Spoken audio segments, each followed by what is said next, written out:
Hello folks and welcome to the channel. Today I'm going to be looking at the W702Pro from Carpuride, and that's the one you can get with the optional tyre pressure monitoring system. There's a lot of YouTube reviews out there on the W702Pro, but some don't tell you what you need to know. Here I do. Now, I reviewed the standard W702 last year. I put a link up here somewhere, and I also did a review of how the unit performed in heavy rain, and it was really heavy rain actually. Again, I'll pop a link up here so you can go and have a look at that video. So let's crack on and then jump straight into it. But before we do, let's roll the intro.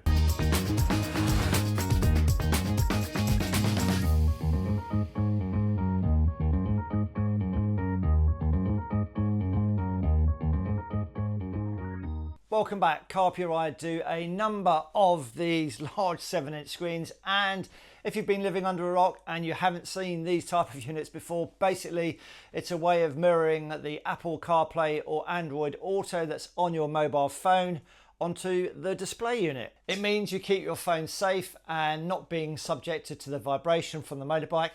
It's out of the elements, i.e. the rain, the snow, the dust, and it's actually free of any potential theft whilst it's mounted on your motorbike's handlebars. I've tested loads of these units before from other manufacturers, and indeed I do keep getting asked to review these units, and all I do now is I keep my reviews to companies that I would use myself, as I just can't keep doing reviews on display units all the time, as it does get a little bit tedious.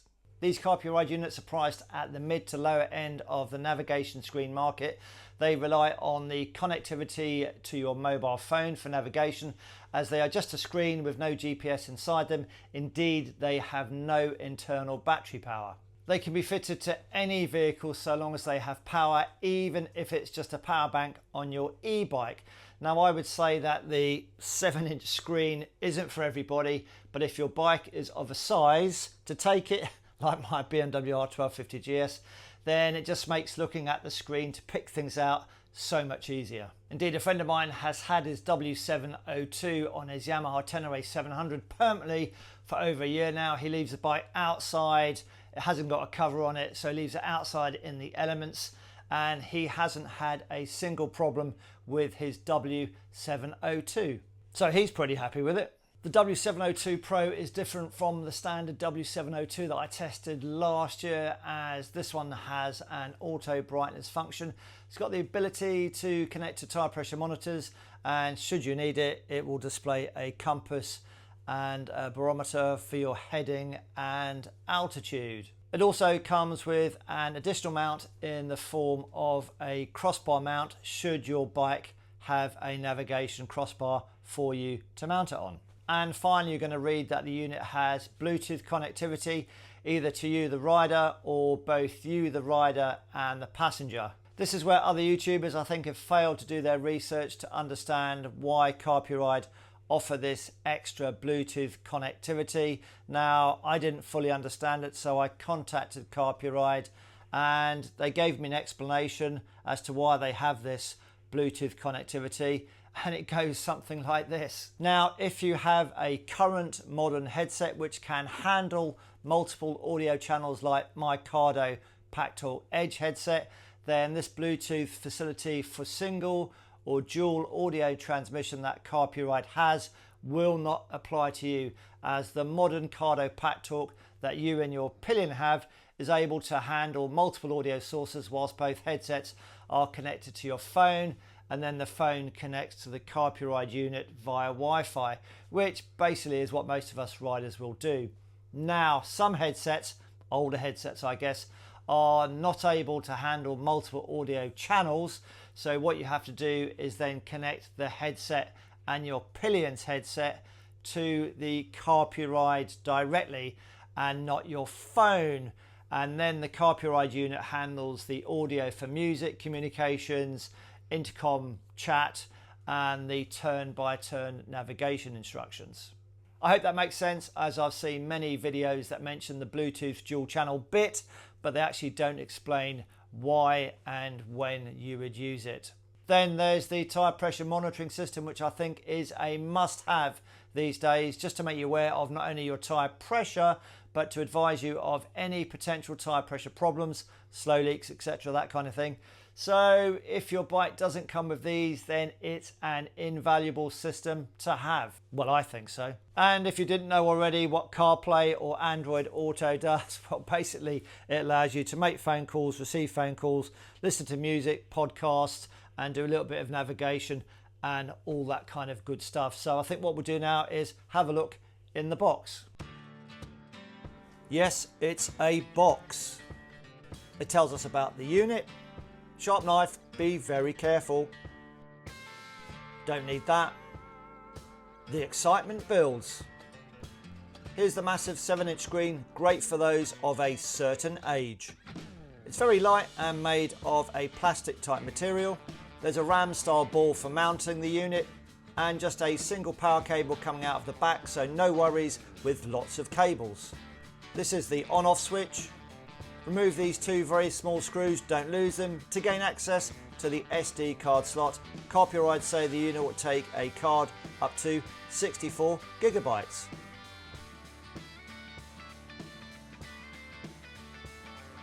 There's a non-removable sun visor. You get a fused main power cable to permanently connect to your battery, a USB power cable. Here's the custom bracket for your bike's navigation bar. Fits 12 or 18mm bars. Then there's a ram style mounting bracket. The U-bracket simply fits onto your handlebars. Some screws for the navigation bar mount. The tyre pressure sensors with batteries already installed. Here's the sensors marked A for the front wheel and B for the rear wheel. A couple of locking nuts. And finally, a spanner. The batteries should last at least 12 months and are easy to change. A spare 3-amp fuse and a set of instructions which you should read. And that's what's in the box. Carpurides sell several versions of their W702, so it's best to go to their website and see which one suits you. The standard Pro version is going to cost you £244, and with the tyre pressure monitoring system, that will cost you £259 at the time of recording this video. Now, if you enter my discount code here, then that £259 becomes a very reasonable £181. And yes, I do get a little bit of commission. So check the website out for Carpuride's latest deals. The main unit is very light and is made of a plastic type material, and the overall quality, which is fine, I would say sits the unit in the mid-range of these CarPlay units. It's IP67 rated. IP means ingress protection, the 6 means it's dust resistant, and the 7 means it can be immersed in water up to 1 meter deep for 30 minutes, so rain shouldn't cause it too much of a problem. The display is a 7-inch display with a resolution of 1024 by 600, and this is more than sufficient to give you a great user experience when viewing the screen. No problem at all, even in sunlight. Certainly better than an iPhone screen. It will come shipped with a thin plastic film protector over the screen. Now, I would leave that on there until you get a proper screen protector. Surprisingly, Carpuride don't sell screen protectors, and I would recommend getting one. I've just gone on to amazon.co.uk and saw this one for about £9. I'll put a link in the description down below. Indeed, there is nothing worse than a scratch screen, and it will happen whilst touching the screen with a glove. All it takes is a little bit of dust, etc. I should know, I've just scratched the screen on another unit. So get a screen protector, but at the moment just leave the original film on the screen. The screens are touch capacitant screens, just like your iPhone. It works fine with a non-glove finger and is very responsive. Most of the time they work well when I'm wearing my Rucker summer gloves, which have the touch screen silver panel on the forefinger. So sometimes you have to have a couple of goes to get what you have selected. But I will say I have experienced this issue on high-end navigation displays too, so it's not unique to Carpuride. In relation to the rain, you should be fine, but the rain can cause issues and change the screen due to it being a capacitant screen. Check out my wet weather review of the W702 down below. There is no lock screen to prevent uncommanded selections which are found on more expensive units. Again, this shouldn't be an issue. Now, I believe the unit does not have a built-in speaker or microphone. On the side, you have the power button, long press to power on or off, and a short press brings up the volume bar, which has no effect if your phone is connected to the unit and your headset is connected to the phone, which basically is how most people will connect it.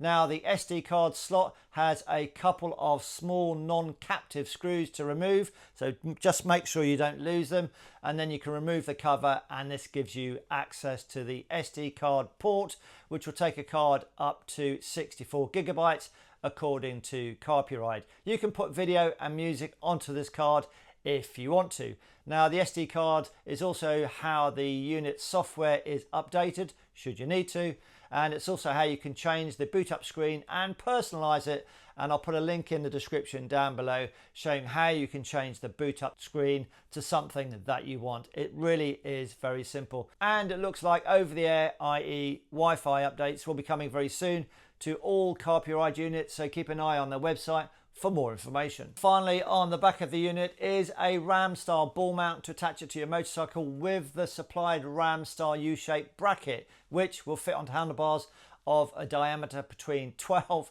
and 31 millimeters.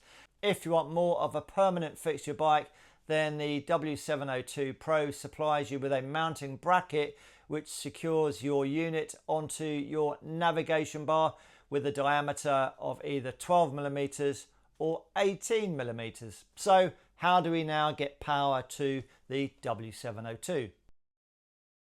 First up then, to familiarise yourself with the unit, simply plug the supplied USB cable into a plug with a USB port. You can also use a power bank, but the minimum power needed for full functionality is 4.5 volts, 2.5 amps or higher.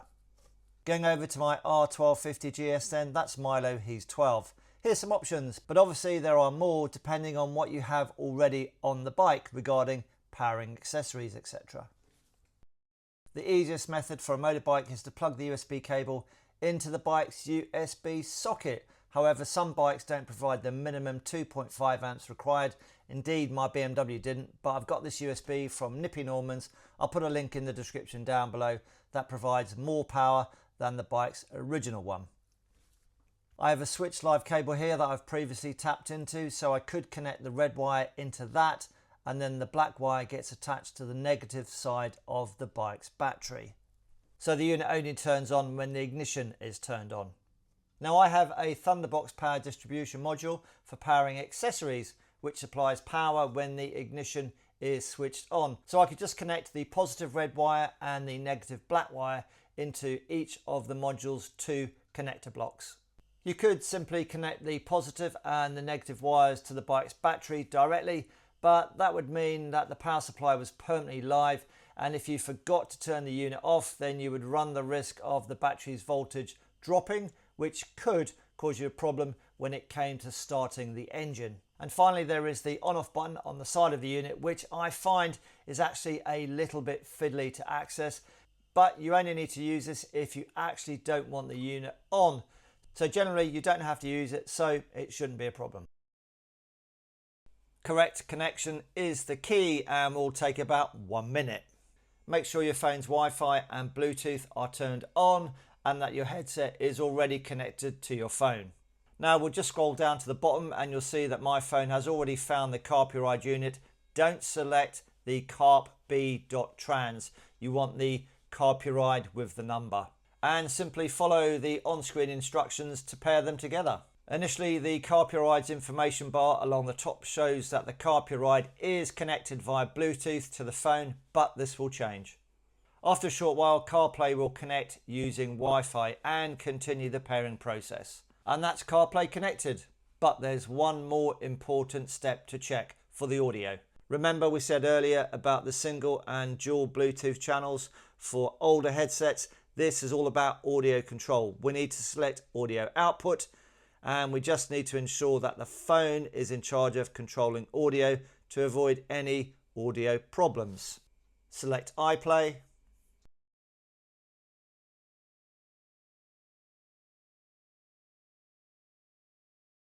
Go back in again, and we want to see the helmet and phone picture just to make sure everything has connected properly.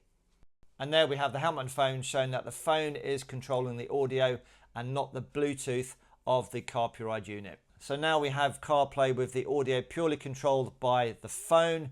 The Carpuride dual and single Bluetooth are not involved, which is what we want. And that's the audio coming through the headset from the phone.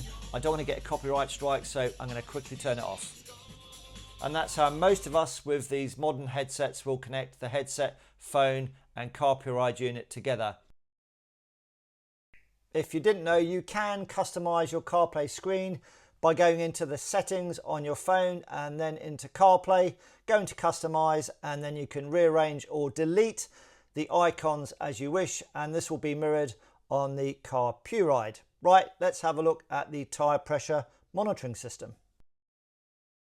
Sensor A is for the front wheel and sensor B is for the rear wheel, and they connect to the display using a Bluetooth connection. The tyre pressure monitoring page is found in the mounting section with the compass and barometer, but you may, like I found out, notice that the tyre pressure data is totally missing. So if that's the case, don't panic. This is what you do. You simply have to activate it in the hidden menu. Clearly somebody at the factory forgot to activate it, so all you need to do is go into the settings page and then select system version and then tap the screen 8 times, and then the hidden menu is displayed, and then you simply activate the TPMS, and that's it. It should now be visible. Go back into the monitor section and you should find the TPMS data is now present. So the fix is very simple, so no need to panic. All we need to do now is pair the sensors to the unit. Unscrew the valve dust cap and remove it. Take the locking nut and screw it onto the valve stem. Then screw on sensor A for the front tyre, and with the supplied spanner screw the lock nut up against the sensor.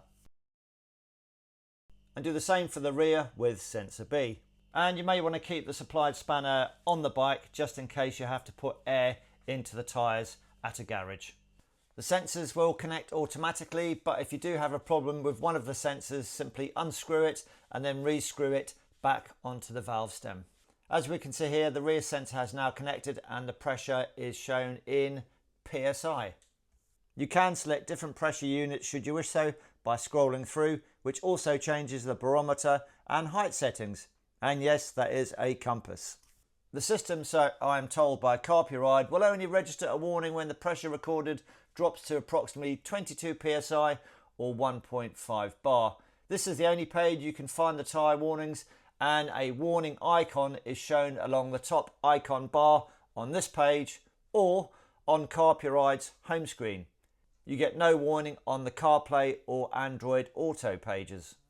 Now screwing the sensor back on, you see that the pressure is now recorded and the warning disappears. I think, folks, it's time for a very quick test ride. Here we are then, folks, out and about on the mighty BMW R1250GS, and I fitted Carpuride's W702Pro with TPMS onto the nav bar of my BMW. Didn't take me long. I had to take the screen off. I put some photos up here. Straightforward installation, and using the supplied square bracket from Carpuride, the unit sits really nicely on my navigation bar and doesn't interfere with the top of the BMW's TFT. And just for convenience, I've just cheated a little bit and used their waterproof connector, and that's plugged into my aftermarket socket here, providing the necessary power, as you mentioned earlier on, to drive the Carpuride screen. I've got an iPhone in my pocket, and then on the side of the helmet I've got my Cardo Pack Talk Edge, and that's connected to my phone already. The phone's 4G, Wi-Fi and Bluetooth is all switched on. Weather's looking lovely. What we'll do is have a look at some of the features on the 702, and then we'll go for a very quick ride. It's a lovely sunny day, so let's turn the bike on. And there we go. That's my customized boot up screen BMW Motorrad. I've put a link in the description down below if you want to know how to do that, and you can see how quickly it's going to connect. And it's got an auto dimming brightness function. There we go, connected already. And my BMW has got tyre pressure sensors from the factory in it. So we'll just compare what the Carpuride sensors say compared to the BMW sensors. So let's jump on the bike. What a lovely day. So very quickly then, let's go to the home screen of the Carpuride. So let's go for home, and that is the home screen. Obviously, if you've got no battery power in your phone, then the phone can't talk to the Carpuride, and you'll have no access to the Apple's CarPlay screen, because the phone mirrors what's on the phone, on the CarPlay, onto the screen. No battery, no power in the phone, it won't work. Simple as that. So this is Carpuride's home screen. You can see already the icons on the top. I won't go through all that they mean, but the green one means that my phone is connected to CarPlay to the Carpuride, so that works fine. And then just in relation to the audio settings on the top, audio from the Carpuride will only work if you've got a TFT or an SD card inserted, or if you're using either one or two of the Bluetooth audio channels to connect to your headset, which I'm not. I'm using what most people will use, which is going to be the headset connected to the phone, then the phone connected to the Carpuride. So basically the volume sliders don't do anything, and that's going to be the same for the graphic equalizer. That will have no effect with me connecting my audio via my phone to the Carpuride unit. So I hope that makes sense. And then you've got the auto brightness function, auto brightness off and auto brightness back on. So that is the home, that's the audio page. And then we can go to mountings and see what the tire pressure sensors are saying. There you go. So I did set them at 2.5 and 2.9 psi. Obviously I've been riding the bike for about an hour, so they have warmed up, and my BMW pressure sensors are saying 2.6 and 3.0. When I left the garage they were 2.5 and 2.9, so they've got a bit warmer. So let's just see what they're saying in bar from Carpuride. So we go to whatever KPI is. So they're saying 2.63 bar at the front, 3.05 on the back. So yeah, they work really well. And then you can just use the button here just to scroll through the units that you want, and it just changes the elevation as well. And you have a compass here should you get lost and you want to know which way you're heading. So 318 degrees northwest, which is pretty much bang on actually. So that is the screen that you have access to. So if your phone doesn't work, or you just haven't connected your phone, that's a screen that you can have access to as you're riding along, if you so wish. So let's go. Yeah, I'm not going to talk about anything else. Let's just go to Apple's CarPlay. There we go. Turn the bike on. And it might just reboot itself because I've hit the start button, but it'll take not long at all. As I said, this is not a video showing you how to use Apple CarPlay. There we go, there's the CarPlay screen, and you can scroll to the right, to the left, split screen. That's where we are on the northwest corner of the island. You've got the phone information on the left hand side, 4G, battery strength, and then you can just use the bottom left thumbnail just to scroll through whether you want split multi-screen or all the icons, and you can customize the icons as well.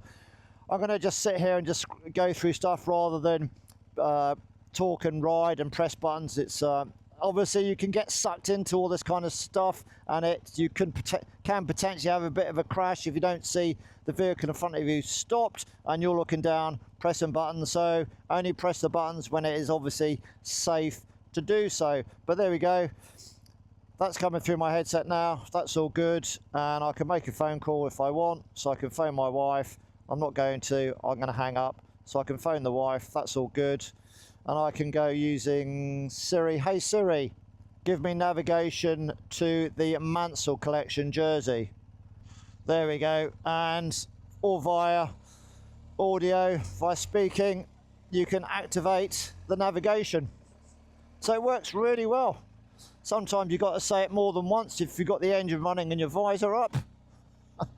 But it works really well, and that 7-inch screen, even with the sun right pretty much behind me, is nice and clear.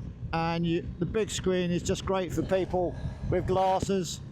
And as I said, you just got to make sure you just don't get sucked into all this technology and miss somebody pulling out of a junction in front of you. It's all about self-preservation, and if your head's down, you're not going to be aware of what's happening around you.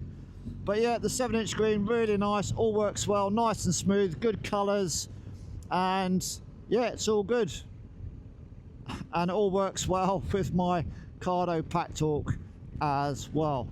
Well, that's it, folks. Just going to sum up now. So if you're in the market for one of these large screens, but you don't want to pay big bucks and you don't need cameras front and rear, you just want a nice large navigation screen to use your Apple CarPlay or Android Auto, then have a look at the W702Pro from Carpuride. And this one's got the tire pressure monitoring system. Cost wise, with the discount code, I'll put in the link in the description down below, and at the time of recording this, it's going to set you back about £180, which today is not a lot of money really, and you're getting a really nice screen. Anyway, I hope you found the video of some interest and benefit to yourselves if you're in the market for one of these, and I'm going to have a cup of tea and a slice of cake at my favourite cafe.